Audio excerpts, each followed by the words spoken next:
so I'll start with you. Are the space needs of the Sheriff's Department being met? And what is the future of Rutherford County for more jail and office space? Well, you know, office space is something that before I left, we moved over into a new building.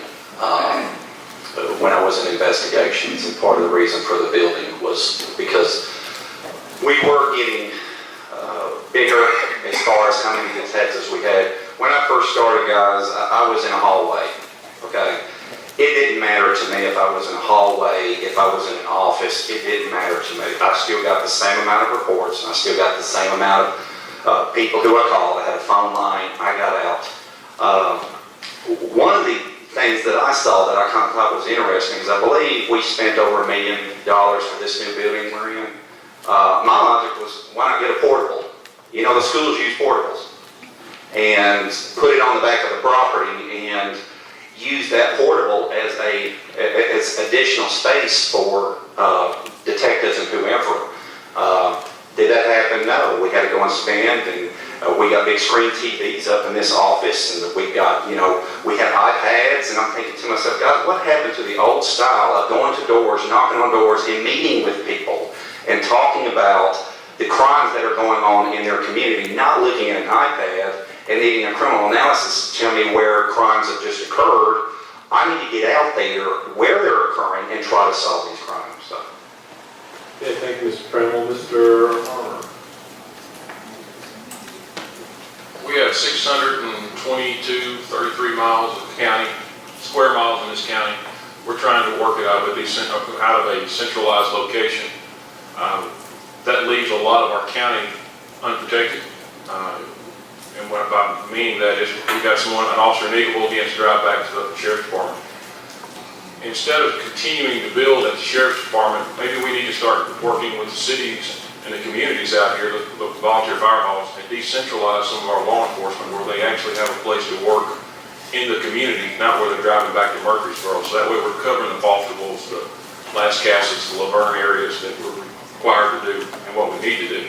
By decentralizing, we still maintain our coverage.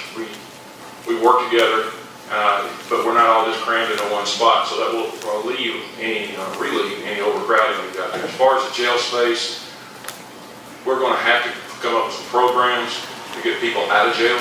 We got to get them off this revolving cycle where we just keep putting people in jail over and over.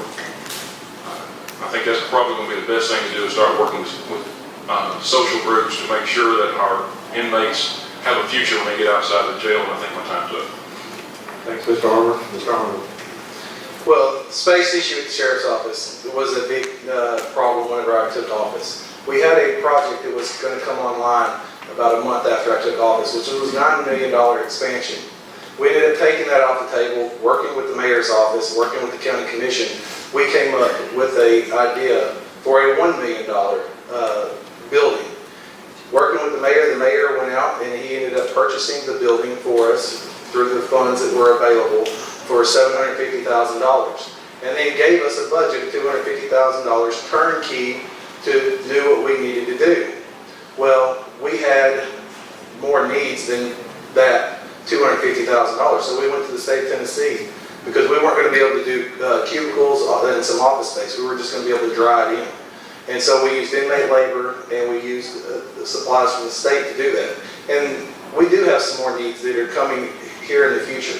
Our evidence area is going to need an expansion. We are currently putting stuff in trailers in behind the Sheriff's Office, which is in the impound lot. So we do have future needs, and it's working with the mayor's office, working with the county commission for those needs. So that's my proposal, that's what we've done, and that's what we'll continue to do. Thank you. Thanks, Mr. Arnold. Mr. Kennedy. Well, the first thing I'm going to do is streamline the department. Currently, what has happened is they have taken road officers and detention officers and put them in administrative positions, which means that every administration position now needs an office. So you got 20 new offices that you need for administrators. Well, let's take those administrators and put them back where they're supposed to be, on the road, into detention. Let's put them and make sure that our streets are safe, that our jail is safe.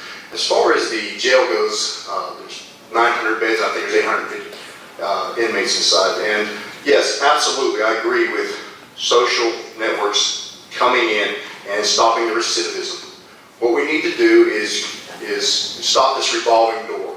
And the whole purpose of probation is not to continue to catch and reoffend prisoners. The whole purpose of probation is to get them back out on the streets and make them civil citizens. And so with that in mind, we need to work on programs to stop the revolving door back into the sheriff's office. Let's get that number down. That way we don't have to think about, in the near future, building a brand new jail for millions and millions of dollars. Also, I do like the idea of what I'm calling community resource officers. Community resource officers, much like SROs, would then go out and use the schools from the hours of 3 o'clock to 10 o'clock and stop the... Thank you, Mr. Kennedy. Next question. As the county's lead drug enforcement officer, would you be willing today to submit to a full drug screening panel at a facility of WGNS's choosing and allow those results to be published on the WGNS website? Can I answer that? Well, then let's go in order. Mr. Armour's turn to go first. Absolutely, right now. Yes, sir. I mean, no, I'm ready to go right now. I don't know if WGNS is here with a car reform, Doug, but... I'll have to drink a little more water, but I'm ready. You're glad to. Okay. Mr. Arnold? Be glad to, right now. Absolutely. Currently working at the Lebanon Police Department, and we do have mandatory drug testing, and we do go through drug testing periodically. Absolutely. I just found it funny. We had 2 or 3 guys go through a drug test, and there'd be other guys who never got drug tested. So, I mean, that kind of shows you the kind of process that we had down at the sheriff's office. But I can remember one of my supervisors said, "Jim, why are you so excited about going and taking this drug test?" And I said, "Because I have nothing to hide. It's called transparency. Something we're lacking." Okay. Thank you, folks. Now for the mayor's candidates, we have